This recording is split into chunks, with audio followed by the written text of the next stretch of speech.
lan sliramu darmane kudu sumanding. Saya meneh yen to aku kelingan nalika sepisanan ketemu lan sliramu. Kados pundi Kangmas? Tan bisa dilalekno Diajeng Sugati. Ora nyono babar pisan saiki sliramu lan aku wis karesmekake ati loro nyawiji dadi siji sing tak jaluk lawan sliramu. Kados pundi Kangmas? Lamun ana gepok ing rasa mbok ya bloko wae kelawan pun kakang.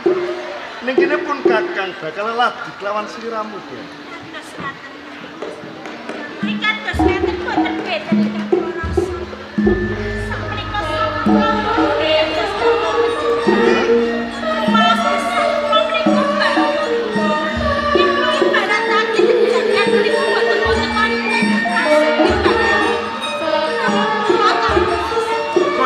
rasane temantenan anyar isine mung seneng lan seneng saya meneh susukan sajroning atiku kepengin ati-ati duweni turun boten kendhat boten promo mugi angin kula bidhane perpisahan ingkang wilanten anggun digoyo ecep maduning asmara lawan sliramu Diajeng Sugati kene cedak lawan pun kakang.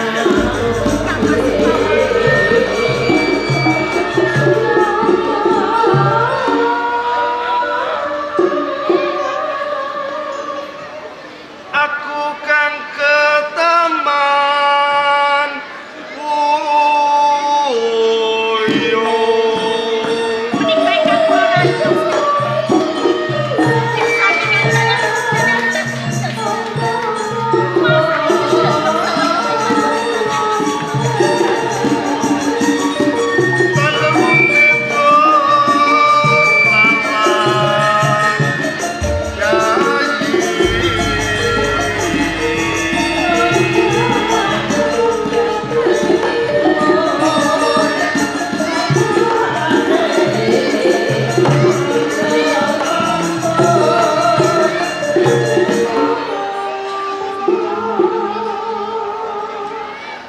kekonang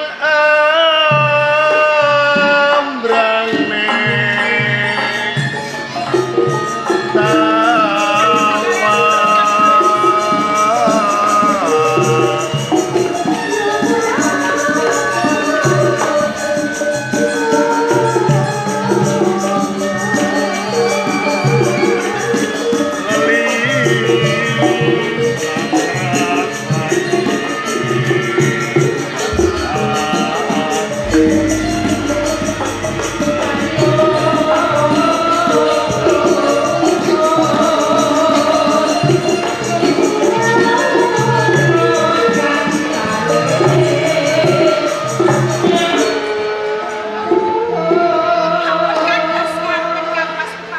satemanggo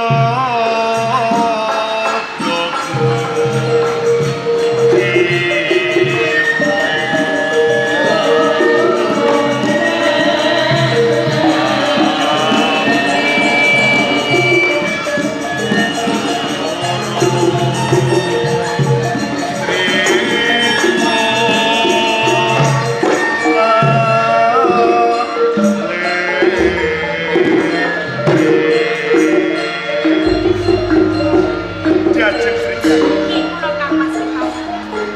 apa mung candhik semene anggone sliramu leladi lawan pun kakang ya. Atau prayogipun monggo mati wonten ing tilang padulikan kula mados. Luwih becik kaya ngono. Ayo dibacutke ana ing tilang padulingan. Hei!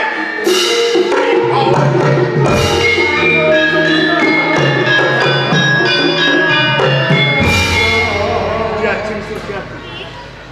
Apa sliramu sekirane tepung lawan pawongan iki? Boten Kangmas. Boten sawet kalih pawongan menika. Semono uga pun kakang. Lagi wae sepisan iki ketemu kelawan pawongan kakang. Mendo sawetara dia. Kados ngaten iki Kangmas. Pawongan. Sri Pawaka. Sugih kendel bondo wani lumebu ana ing Taman Sari. Ya. Kang aran sapa? Kowe ora perlu ngerti sapa saprane. Sing bak kon mlebu ning Taman Sari, aku pengen ketemu karo kowe. Lamun wis lakon ketemu karo kowe Sri Pawaka. Mengku wigati apa? Luwih becik manuta tak ketok gulumu ing mengkone sirahmu bakal tak ijolke mas sing bobote padha karo sirahmu. Diajeng Srigala. Pawongan kae cetane kepengin ngalap lawan Pati. Terus ngatur Kang Agus terus Kang. Mengko dhisik pawongan. Ya. Sepisan aku ketemu kelawanku. Saya meneh mangerteni sapa sejatine aku. Kepengin ngalap lawan patiku kok ijolke emas. Iya. Ngertenono pawongan. Iya. Iki pinangka calon ratu. Aku ngerti. Yen perkara bondo donya, aku ora bakal kekurangan. Nanging ning kene sing tak jaluk kelawan kowe. Bloko wae. Sapa tenane sing perintah kelawan kowe? Nganti kukuting jagat aku ora bakal ngasopo saktenane sing perintah karo aku teng supaya mateni. Sing bak lamun tok lakon ing ngene kowe mati, aku bakal urip mulya mergo sinanding tumpane bondo lan donya. Gembleng tekadmu kepengin mateni kelawan aku. Yo. Atase aku lama ing menungso, aku kudu bisa njaga diri pribadiku. Kaya ngono. Ning kene ditemtokno wae. Apa kowe bisa lamun kemerjoyo kelawan aku? Bagus. Tembungmu pungkasan kuwi sing nakten. Ayo.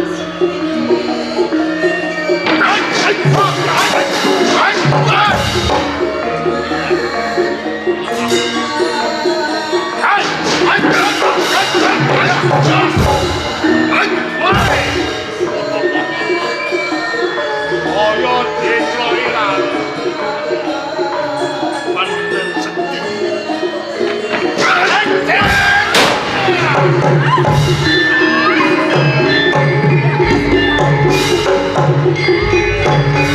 kowe wis tatu gaman kamu kok gaman kuwi mau iso urung tan nguruk pangan jekelan dadi pakar mati aja.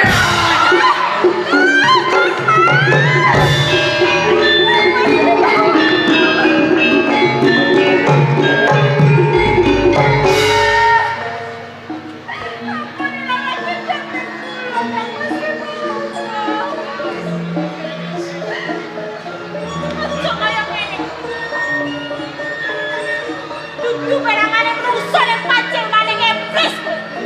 Apa dosa lalu putih karo aku nganti pentegelen mentolo. Bojomu ora luput, bojomu ora dosa. Nanging sauger bojomu mati saka tangan. Aku dadi wong sing murka. Yen kowe buka hati bondo lan donya. Ora kanthi sowan sing koyo ngene.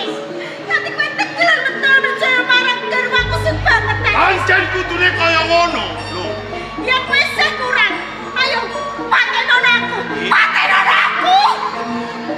kok upama rikala semono aku kok diutus keng supaya mateni karo kowe. Ndak kira wae nyawamu sewal saka raga. Nanging rikala semono aku diperintah supaya mateni Supawa. Saiki wis lakon aku mateni Supawa. Kula ganti ing papan kene karya bas tak tinggalmu.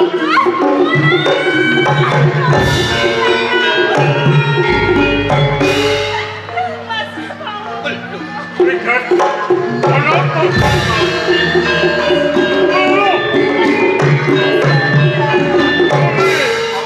Sri Pawaka, ojo sira nganti tekan mati, Ger. Pati suyo putra. Nugini nganti ana kejadian kaya ngene. Putraku Sri Pawaka tekan mati.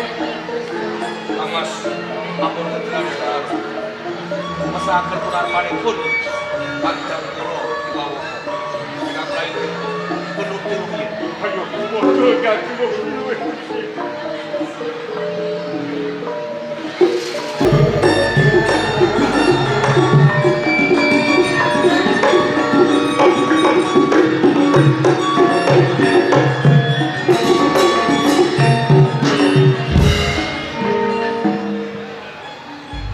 Sang Prabu Gusti Pamungkas. Prabu Jayabatra. Kula ugi nderek angsum bela sungkawa atas sedanipun ingkang putra jalaran. Kula piyambak gumun wonten kahanan menapa ing Taman Sari Kediri. Kaya-kaya kalolosan otot dayuku bareng aku ninggal marang putraku Pangeran Sri Pawoko tungkah lungguhan iki tumekane Pak. Kula mboten maido dumateng Sang Prabu Sri Pamungkas. Putra panjenengan ilang nika ibratipun pedhot jaringan panjenengan nanging panjenengan ketunana tangis ana Sang Prabu. Keng putra mboten saged walaya sak temah jati. Mbok menawi sampun kinudrat kedah kados ngaten. Patih Jayabatra. Wansira Yayi Kiswara. Nggih. Pun gagah iki manggihake gaman wujud blak. Kemapan ana sak sisih kiwane Kunarpani putraku Pangeran Sri Pawoko. Nanging aneh. Gaman iki ana tulisan kang nyetakake Branggal Singo Barong. Cukup. Sing pengen miserang lawan sira iki. Apa sira wis nate keprungu? Branggal kang aran Singo Barong. Mireng kemawon nembe sepisan menika Sang Prabu. Yayi Kiswara. Nggih. Sira apa sira wis ngerti lan keprungu Branggal pengaran Singo Barong? Bapak pisan, kula menika mboten nate ngertos mireng niki kemawon. Banjur tenane wanci ratri sing tinang genah tungguk kemit jaga katentreman ing Praja Kediri sapa? Paman Patih Jayabatra menika ingkang jagi katentreman wonten ing Kraton Kediri. Bener, Patih Jayabatra. Sira kang kajibah tungguk kemit wanci kuwi. Duh Sang Prabu, pancen boten sisip pangandika dalem teng kajibah ing dalu punika kang abdi dalem pun Patih Jayabatra. Nanging Sang Prabu, sak sampunipun kula naliti prajurit wonten ing Praja Kediri boten wonten kahanan keng nyolowati tembok ing bobol utawi anda ingkang sumendi. Mila perkawis menika sedanipun Neng Putra kula gumun sanget. Gumun pripun Paman Patih Jayabatra? Cetha angger panjenengan menika jagi katentreman menika taledor. Enten pawongan ingkang mlebet Taman Sari panjenengan boten mangertosi. Ngantos kepuluhan kula menika pecah. Nggih, Kados pundi tanggung jawab panjenengan? monggo panjenengan Kanjeng Bangkeswara ngluputaken dumateng kula monggo.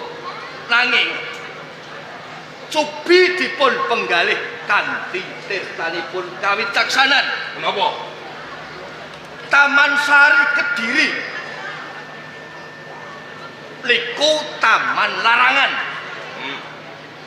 Korinipun sapitu bebasan. Dijaga prajurit kanthi perpit. Napa malih jalma manusa saged mlebu sedengah kewan semut kemawon. Niki dereng kinaruan saged mlebu. Kalamun wonten malih saged bobol kori kang nomor 1. Niku dereng kinaruan maling kala wau saged bobol kori kang nomor 2. Dados kula nggadahi kapitayan bilih maling kala wau praboting negara utawi dituntun karo wong jero. Pamanipun Jogod. Yen ngatur panjenengan menika ndak warga wonten ing kraton Kediri. Randal enten nuntun warangka keluarga wonten Kediri. Ndak wong kalian kula. Kula mboten dakwa sinten-sinten. Kasunyatanipun kula niki keluarga wonten ing kraton Kediri. Menawi ngaten panjenengan krasa. Mboten. Yen krasa aja rumangsa. Mboten kula mboten. Sakniki ngeten. Nggih. Nggih. Napa malih Kang Putra? Menika calon ratu. Wonten ing Kediri. Sing bebayane niku sakniki neten. Pripun? Musuh sak jroning negara. Tembung menterenge musuh dalam selimut. Nanging Patih Jayabot. Nggih. Kula wonten ing kraton Kediri menika sampun dados kadangipun Kawas Prabu. Kula pun bareng. Arem. Nggih. Kok kula niki milih dados ratu boten wonten gegambaranipun. Nanging Kanjeng Pangeran, gedung sing jero kae kena dijajaki. Gunung sing dhuwur kena dirambati. Ning atine manusa sapa sing mangerteni? Nanging kula niku boten milih. Cukup. Patih Jayabatra Dawuh dalem. ansira Yayi Kis. Inggih kula Kang. Ingsun ora ngersakake sira padha bentak silah sakarep. Ya. Sira ndarbeni panyokra bawa. Yen to turat nuko kang mateni kelawan putraku Sri Pawok. Iki mesti ana sing nuntun. Yen ora pun gawa praja ya sentana praja ing Kediri. Kuwi uga. Ansira ya. Inggih. Yen sira ora rumangsa aja nganti krasa ati. Boten Kang. Mula bab perkara iki ingsun durung bisa ngadili. Ingsun bisa ngadili perkara iki waton Brandal Singa Barong iki bisa karangket. Mengko bakal ndak telesik. Boleh tumindak pangli mateni marang putraku Sri Pawoko. Iki kanthi saka kareping dhewe apa pancen ana sing ngongkon. Laras lho Kang.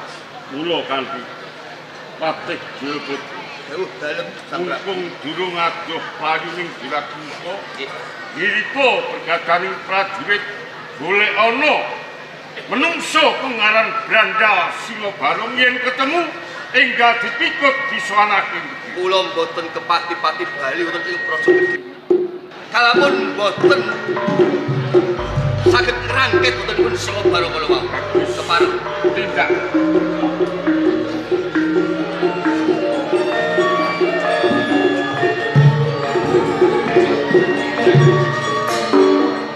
Yayi Pangeran Keswa. Inggih kula Kang.